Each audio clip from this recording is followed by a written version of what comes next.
It was a quiet Sunday evening at Fire Station 47, where Marcus Johnson sat at his desk, completing paperwork from earlier calls. The 32-year-old firefighter hadn't planned on working that day, but when his colleague Mike called in sick, Marcus didn't hesitate to cover the shift. After 12 years of service, he knew that emergencies didn't take days off. The station was peaceful, filled only with the soft humming of fluorescent lights and the occasional crackle of the dispatch radio. Marcus's dark skin glistened with sweat from the workout he'd just finished. Staying in shape wasn't just about looking good, it was about being ready for anything. His muscular frame filled out his navy blue uniform perfectly, with his name Johnson emblazoned in white letters across his chest. As he typed up his report, Marcus couldn't help but smile at the photo on his desk. It showed him with his late father, also a firefighter, at his graduation from the fire academy.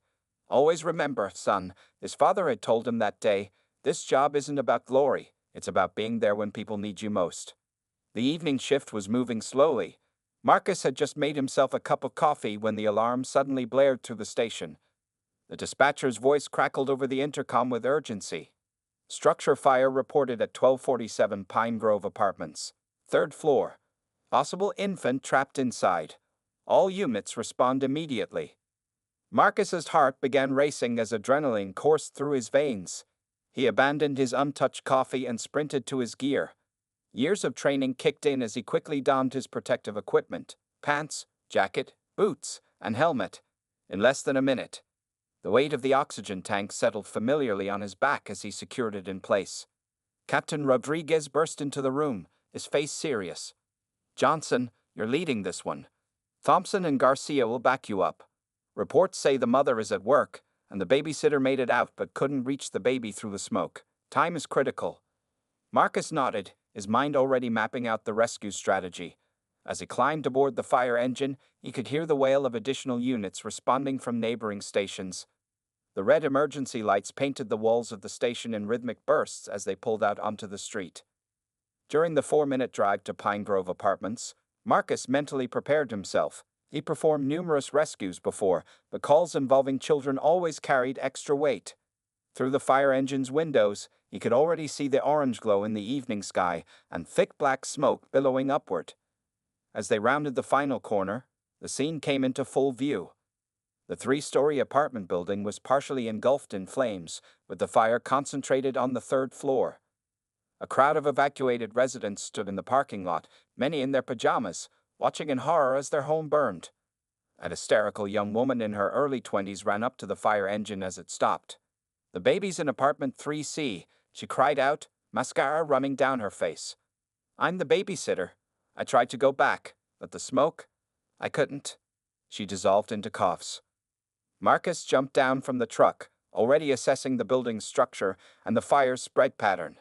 The flames were most intense around the 3rd-floor windows, and thick smoke poured from the roof. Every second counted now. "Thompson, get the water lines set up. Garcia, vent the roof," Marcus shouted as he adjusted his oxygen mask. "I'm going in for the baby." His voice was muffled but commanding through the protective gear. Captain Rodriguez grabbed his arm briefly. "Be careful in there, Johnson. Floor might be compromised." Marcus gave a quick nod and moved toward the building's entrance. The heat was intense, even from outside, and he could hear the ominous creaking of weakening structural supports. As he prepared to enter, he said a quick prayer, not for himself, but for the child he was about to rescue. The automatic pinging of his equipment, designed to signal if a firefighter stopped moving, created a steady rhythm as he approached the entrance. Marcus took one final deep breath and pushed through the front door, disappearing into the smoke-filled building. He knew that somewhere above him, a baby was waiting to be saved, and he was determined not to let that child down. The clock was ticking, and Marcus Johnson was the only hope for the precious life trapped in the inferno above. The heat inside the burning building was overwhelming, even through Marcus's protective gear. Thick black smoke swirled around him as he made his way up the stairwell, staying low to avoid the worst of it. His flashlight beam cut through the darkness, creating eerie shadows on the walls. The 1st floor was clear, but as Marcus reached the 2nd floor, the temperature rose dramatically. Sweat poured down his face inside his mask, and his breathing was steady but heavy. The weight of his equipment felt heavier with each step, but his training and determination pushed him forward. "Johnson, what's your status?" Captain Rodriguez's voice crackled through his radio. "Second floor, moving to third," Marcus responded, his voice calm despite the situation. Visibility poor, heat increasing. As he climbed toward the third floor, Marcus could hear the building groaning around him. Parts of the ceiling were starting to fall, and burning debris littered the stairs. He carefully tested each step before putting his full weight down, knowing that one wrong move could send him crashing through weakened floorboards. Finally reaching the third floor, Marcus oriented himself. "Apartment 3C, apartment 3C, he muttered, scanning the hallway. The smoke was so thick he could barely see 3 feet in front of him. The heat was intense enough to make the metal parts of his equipment almost too hot to touch. Through the roar of the flames, Marcus heard something, a faint cry. His heart jumped. The baby was still alive. "Found 3C, he radioed to his team. "Making entry now." The apartment door was hot, but not fully engulfed. Marcus checked it with the back of his gloved hand, then used his halogen tool to force it open. The door burst inward, releasing a fresh wave of thick smoke. Inside, the apartment was a maze of fire and destruction. The living room furniture was already burning, and the kitchen was completely engulfed. Marcus moved quickly but carefully, sweeping each room systematically. "Come on, baby, where are you?" he whispered behind his mask. Another cry, clearer this time, came from down the hall. Marcus followed the sound to a small bedroom. The door was closed, a lucky break that had kept some of the smoke out. He opened it carefully, and his flashlight beam immediately caught the side of a white crib. There, standing and gripping the crib rails, was a small baby girl in pink pajamas. She was crying, but that was a good sign. It meant she was breathing. The room was filling with smoke, but hadn't caught fire yet. "I got you, sweetheart," Marcus said soothingly, though he knew she couldn't really hear him through his mask. He quickly approached the crib, doing a visual check of her condition. Her face was smudged with soot, but she appeared alert and responsive. Suddenly, a loud crack echoed through the apartment. The building was starting to give way. "Johnson, get out now." Rodriguez's voice urgently called through the radio. "Structures compromising." Marcus didn't hesitate. He scooped up the baby girl, quickly wrapping her in his fire-resistant coat. He cradled her close to his chest, keeping her face protected against his shoulder. "Package secured," he radioed. "Heading out." The return journey was even more treacherous. Parts of the ceiling had collapsed, blocking their original path. Marcus had to find another way, all while protecting the precious bundle in his arms. The baby had stopped crying and was eerily quiet, not a good sign. Moving as fast as he safely could, Marcus found a second stairwell. The steps were still intact, but flames were starting to lick up the sides. It was their only option.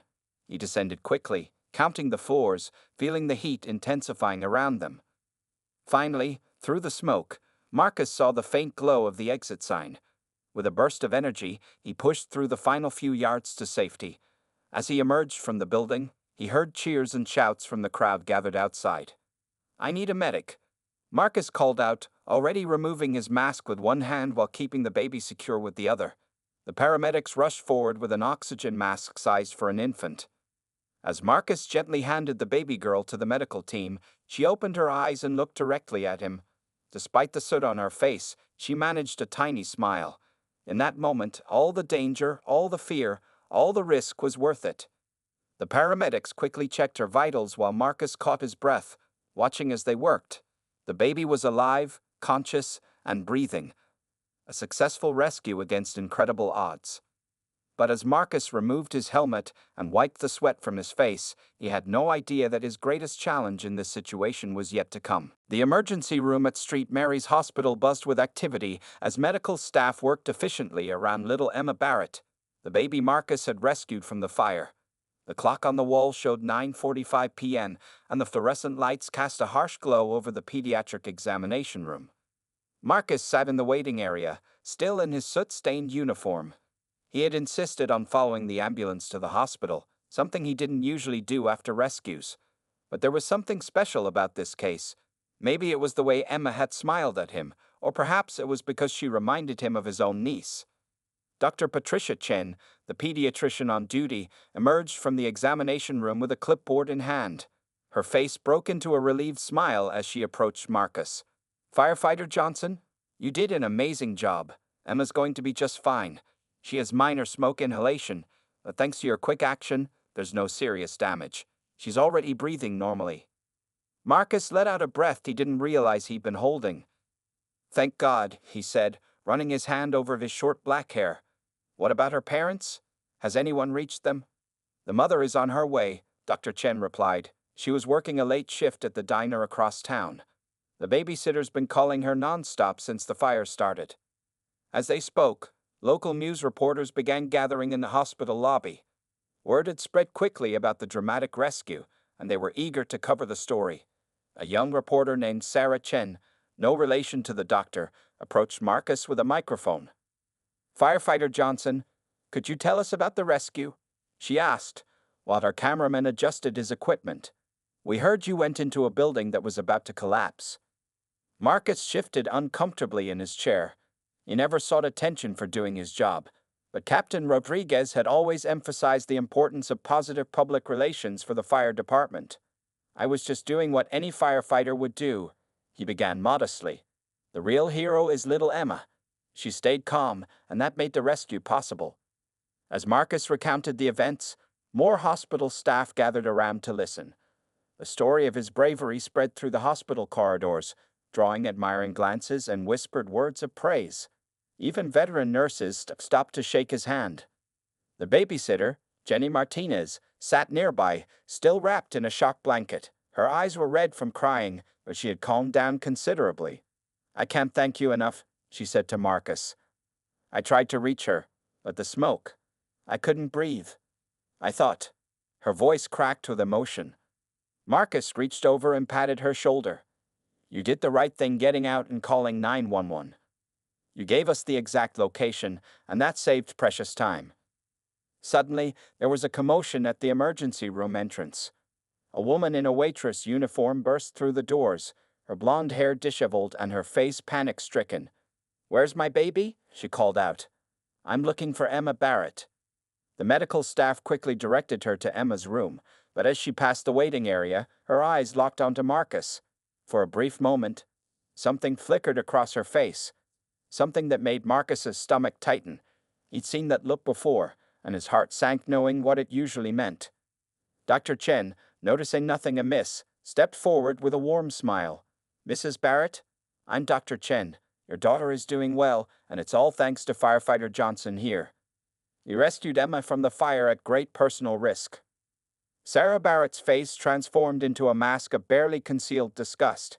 She looked at Marcus as if he were something unpleasant she'd found on the bottom of her shoe. Without acknowledging him or his actions, she turned sharply to Dr. Chen. "I want a different doctor," she demanded loudly. "And I don't want him anywhere near my daughter's room." The waiting area fell silent. The news reporter's camera continued rolling, capturing the uncomfortable scene. Hospital staff exchanged shocked glances, and Jenny the babysitter's mouth fell open in disbelief. Marcus sat there, his face carefully neutral, years of experience helping him maintain his composure. He'd faced this kind of prejudice before, but it never got easier. Just moments ago, he'd been a hero. Now, in Sarah Barrett's eyes, he was just another black man she didn't want near her child, the very child whose life he'd just saved. The bitter irony of the situation hung heavy in the air as the hospital staff struggled to process this unexpected turn of events. The following morning, the pediatric ward of St. Mary's Hospital was unusually tense. Sarah Barrett's outburst from the previous night had spread through the hospital like wildfire, creating an atmosphere thick with discomfort and barely contained anger. Sarah sat in Emma's private room, which she had demanded be moved to the far end of the ward, away from the main nursing station. Her daughter slept peacefully in the hospital crib, her tiny chest rising and falling steadily, oxygen tubes helping her breathe clean, filtered air. The room's window overlooked the hospital parking lot, where news vans had begun to gather. Outside in the hallway, nurses exchanged disapproving glances as they passed room 412. Angela Washington, the head nurse with 20 years of experience, had already called in sick for the first time in 5 years, refusing to serve a patient's mother who displayed such blatant racism. "Can you believe her?" whispered Nancy, a young nurse, to her colleague. "That man risked his life to save her baby, and she treats him like this?" She clutched her clipboard tightly, knuckles white with suppressed emotion. The hospital's administrative office was flooded with calls. Some were from angry community members who had seen the viral video of Sarah's reaction, while others were from local civil rights organizations demanding the hospital take a stand against such behavior. Dr. Chen stood at her office window, watching more reporters arrive. The morning news had already aired the footage of Sarah Barrett's reaction, and social media was exploding with outrage. Her phone buzzed constantly with messages from colleagues and hospital board members. Meanwhile, at Fire Station 47, Marcus sat in the break room, surrounded by his supportive colleagues. The morning shift had just started, but nobody was talking about regular business. Captain Rodriguez had already received dozens of calls from other fire stations across the state, all expressing their support for Marcus. "You should see the comments online, Marcus," said Thompson, scrolling through his phone. "People are furious with that woman. You're trending on Twitter, man." Marcus shook his head slowly. "I didn't want any of this. I just did my job." He stared into his untouched coffee, remembering the look of pure prejudice in Sarah Barrett's eyes. Back at the hospital, Sarah Barrett was creating more problems. She had just thrown out another nurse, claiming she didn't want any sympathizers caring for her daughter. The hospital staff was at their wits' end. Dr. Chen finally decided to confront the situation. She entered room 412, her white coat pristine and her expression professional but firm. "Mrs. Barrett, we need to talk about your behavior." Sarah looked up defiantly. "I have the right to choose who treats my daughter." "Actually," Dr. Chen replied calmly, "you don't have the right to discriminate against our staff or create a hostile environment in this hospital. Firefighter Johnson saved Emma's life. The smoke was so thick in that apartment that another 2 minutes could have." She paused, letting the implications sink in. "I didn't ask him to go in there," Sarah snapped, but her voice wavered slightly. Just then, Emma began to stir in her crib. The baby's eyes opened, and she looked around the room curiously. When a male nurse named James passed by the door, Emma smiled and reached out, just as she had done with Marcus after the rescue. Sarah watched her daughter's reaction, and something flickered across her face, uncertainty, perhaps, or the first crack in her prejudiced armor. Dr. Chen noticed this moment of vulnerability and pressed on. "Mrs. Barrett, this hospital has a zero-tolerance policy for discrimination. We're here to save lives, all lives, and yesterday, a brave firefighter did exactly that, without giving a second thought to the color of your daughter's skin or what her mother might think of his." The words hung heavy in the air. Outside the room, hospital staff had gathered, silently watching through the window. Even the usually busy hospital corridor had gone quiet, as if the whole floor was holding its breath. Sarah looked at her daughter again, then down at her hands. The reality of the situation was beginning to sink in. Her precious Emma was alive and breathing because of the very man she had rejected with such hatred. But before she could respond, her phone buzzed. It was a message from her employer at the diner. "We need to talk about your recent behavior. Come in immediately." The storm of consequences was just beginning to break. 2 days after the rescue, the small town of Millbrook was deeply divided over the incident. The local diner where Sarah Barrett worked had become ground zero for protests, with people holding signs that read, "Hate has no home here," and "Thank you, Firefighter Johnson." The morning crowd had dwindled to almost nothing, affecting the business significantly. Inside the diner, Sarah sat across from her manager, Bob Wilson, a man in his 60s who had owned the place for 3 decades. His usually friendly face was stern as he placed a tablet on the table, showing the viral video that had now reached millions of views. "Sarah, this isn't just about you anymore," Bob said, rubbing his temples. "We've lost half our regular customers. People are calling for boycotts. I've got staff threatening to quit." He paused, looking at the young mother with a mixture of disappointment and concern. "I'd known you since you were a teenager, but I can't have this kind of hatred associated with my business." Sarah stared at her hands, her waitress uniform feeling suddenly too tight. "Are you firing me?" she asked quietly. "I'm putting you on unpaid leave," Bob replied. "Use this time to think about what you've done, and maybe get some help. Your job will be here if you can show real change."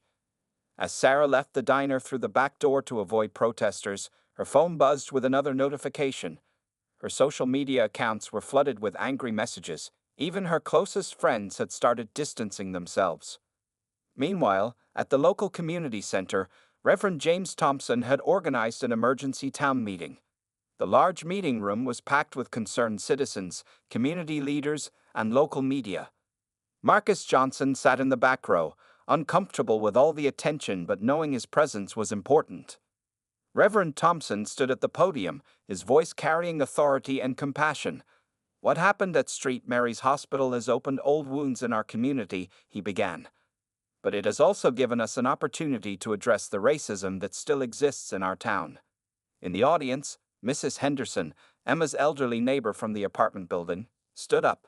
"I've lived here for 40 years, she said, her voice shaking with emotion. "Marcus didn't just save Emma.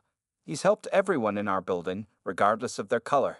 Last winter, he shoveled my walkway without even being asked." More people began sharing stories about Marcus's kindness and professionalism. Teachers from the local school talked about his fire safety presentations. A young mother described how he had helped her change a flat tire in the rain. The fire station had received hundreds of letters and cards supporting Marcus. Captain Rodriguez had them displayed in the station's common area, a reminder that good still outweighed the bad.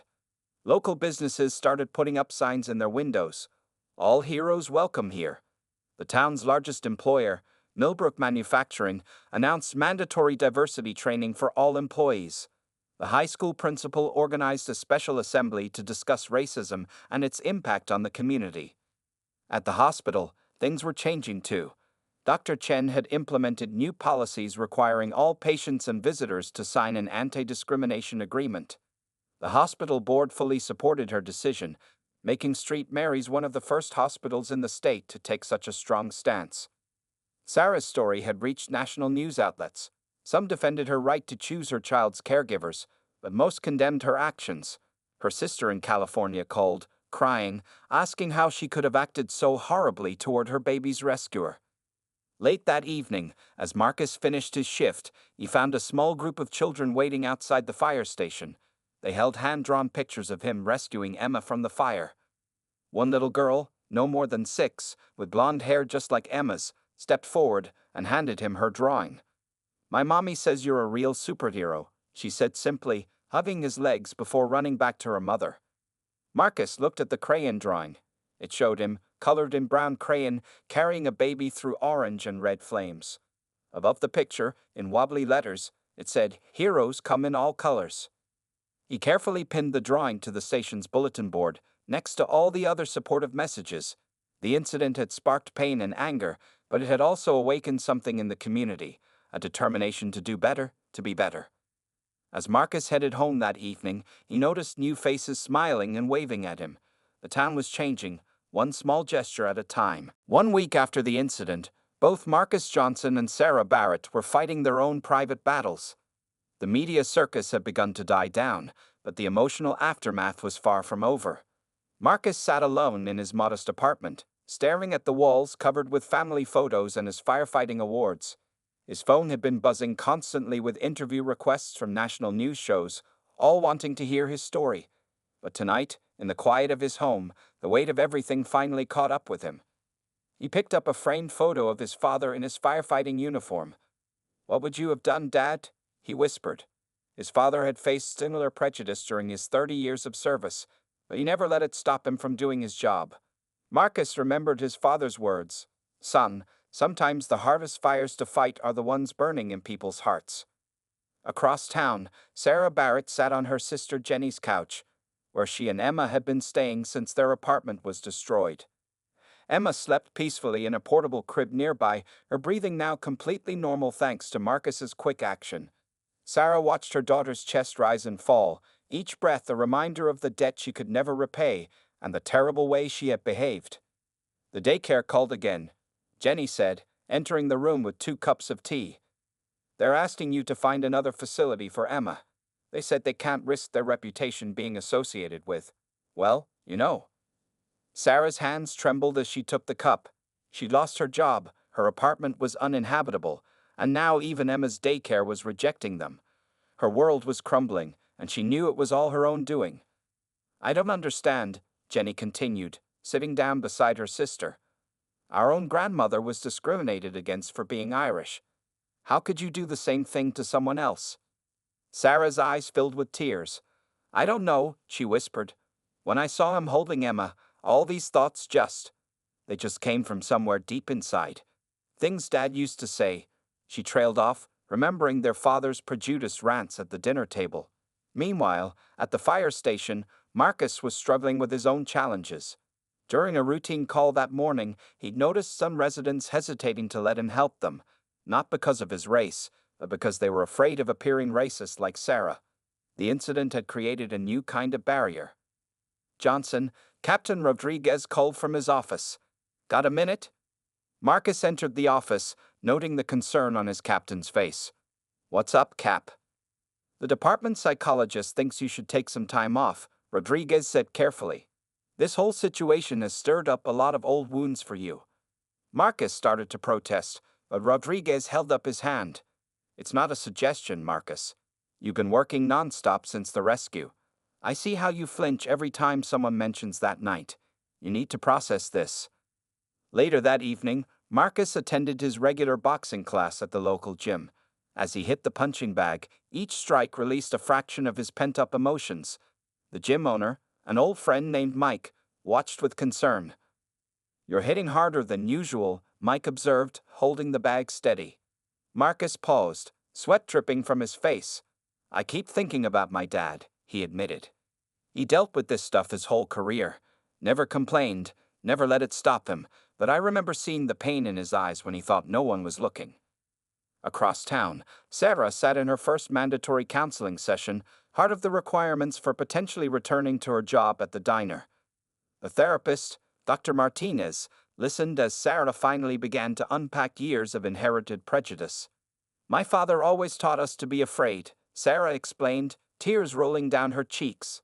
He said we couldn't trust certain people. I never questioned it until now. But when I look at Emma, when I think about how close I came to losing her, she broke down completely. As the sun set over Millbrook that evening, both Marcus and Sarah were fighting battles within themselves, one struggling to maintain his dignity and commitment to service in the face of prejudice, the other beginning to confront and dismantle a lifetime of learned hatred. The real fires weren't in burning buildings anymore. They were in the hearts and minds of two people whose lives had become unexpectedly intertwined. The autumn leaves were falling outside Sarah Barrett's sister's house when an unexpected visitor arrived.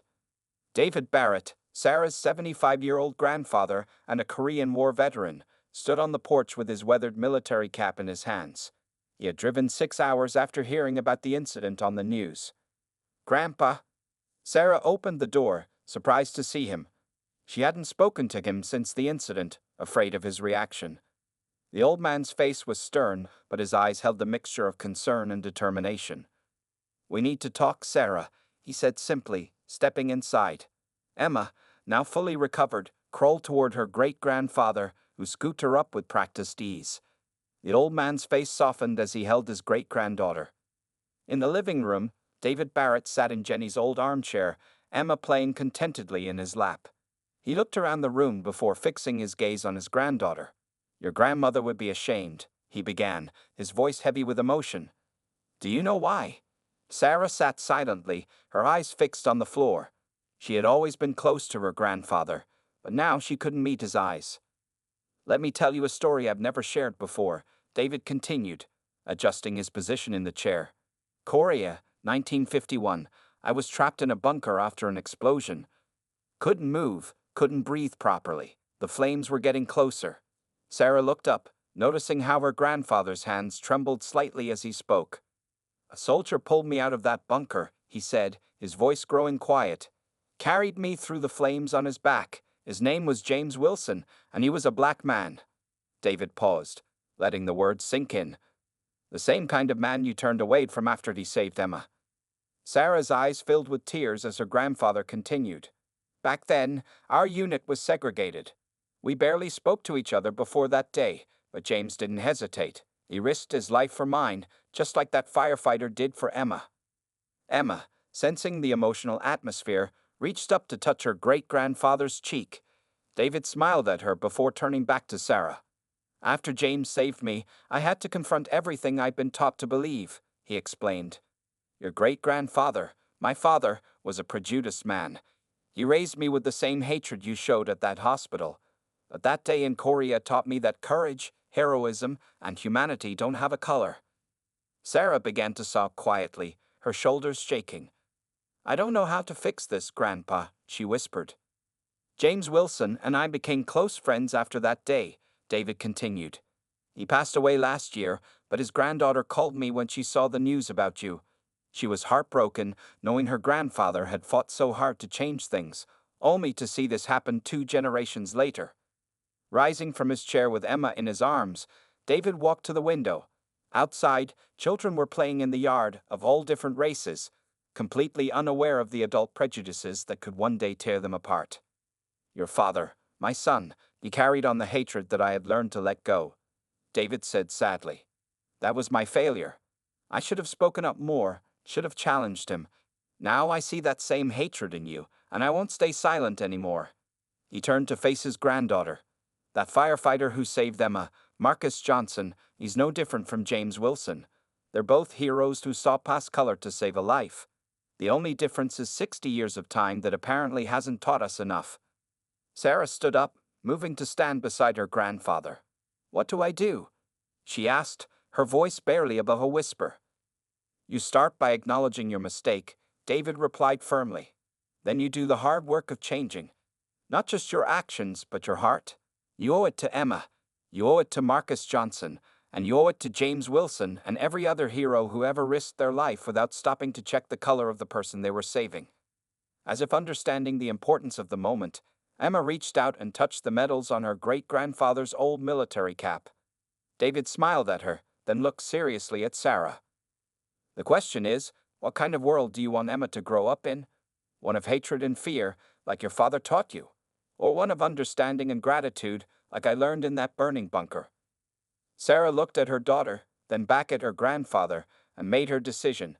The time for change had come. 3 months after the fire, Fire Station 47 was hosting its annual community open house. Children played on the fire trucks while parents chatted with firefighters, enjoying the sunny Saturday morning. Marcus Johnson stood near one of the engines, demonstrating equipment to excited kids when a familiar figure approached. Sarah Barrett, holding Emma in her arms, walked slowly toward him.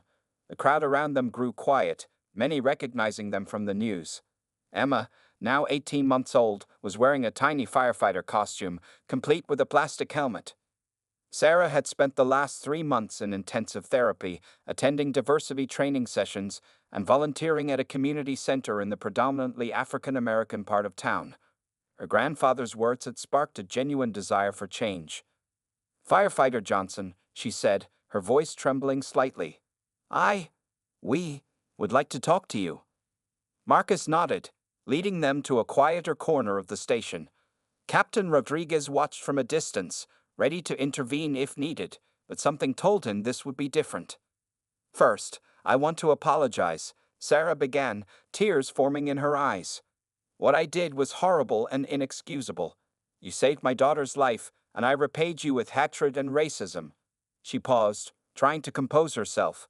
I've spent these past months learning, changing, and understanding the depth of my prejudice. Emma reached out toward Marcus, just as she had done that night in the hospital. This time, Sarah didn't pull her back. Instead, she carefully handed her daughter to the firefighter who had saved her life. Hi there, little one, Marcus said softly, holding Emma. The baby girl immediately grabbed his badge, giggling. The simple innocence of the child's reaction brought tears to both adults' eyes. My grandfather told me about James Wilson, Sarah continued, about how a black soldier saved his life in Korea. It made me realize how deep this cycle of hatred runs, and how it needs to stop with me. I don't want Emma to grow up with the same prejudices I had. Marcus listened quietly, still holding Emma. Around them, the open house continued, but this corner of the station had become a space of healing and reconciliation. I've been going to counseling, Sarah explained, learning about my own biases, where they came from, how to challenge them. It's not easy, but Emma deserves better. Our community deserves better. She reached into her bag and pulled out an envelope. The local paper agreed to publish this tomorrow. I wanted you to see it first. She handed him a letter to the editor, titled An Apology to My Daughter's Hero. As Marcus read the letter, his own eyes grew moist. Sarah had publicly acknowledged her racism, detailed her journey of change, and urged others to examine their own prejudices. It was raw, honest, and deeply personal. Mr. Johnson, Marcus, Sarah said, I know I can never fully make up for what I did, but I'm hoping that by sharing my story, by being honest about my journey, maybe it will help others confront their own prejudices. Just then, David Barrett, Sarah's grandfather, approached them. The old veteran had become a regular visitor at the fire station, sharing his story with rookie firefighters and community groups. Marcus, the old man said, extending his hand. You remind me so much of James. You would be proud to see this moment. As they talked, other firefighters and community members gradually joined them. The story of Sarah's transformation had become a powerful testament to the possibility of change. Local schools had even started using the incident as part of their anti-racism curriculum. Emma, still in Marcus's arms, suddenly pointed at a nearby fire truck and said her first clear word, "Hero." The adults laughed, breaking the remaining tension. Marcus handed Emma back to Sarah, who hugged her daughter tightly. Thank you, Sarah said, not just for saving Emma, but for giving me the chance to become a better person. I know trust has to be earned, and I'm committed to doing that work. As the open house continued around them, Marcus looked at Emma, then at Sarah, and finally at David Barrett.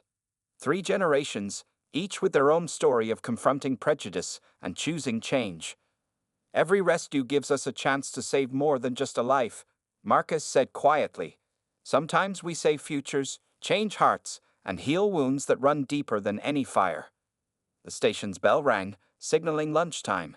As families gathered around the picnic tables, there was a sense that this story would be told for generations to come, not just about a brave rescue, but about the power of forgiveness, the possibility of change, and the importance of seeing beyond the surface to recognize the hero in everyone.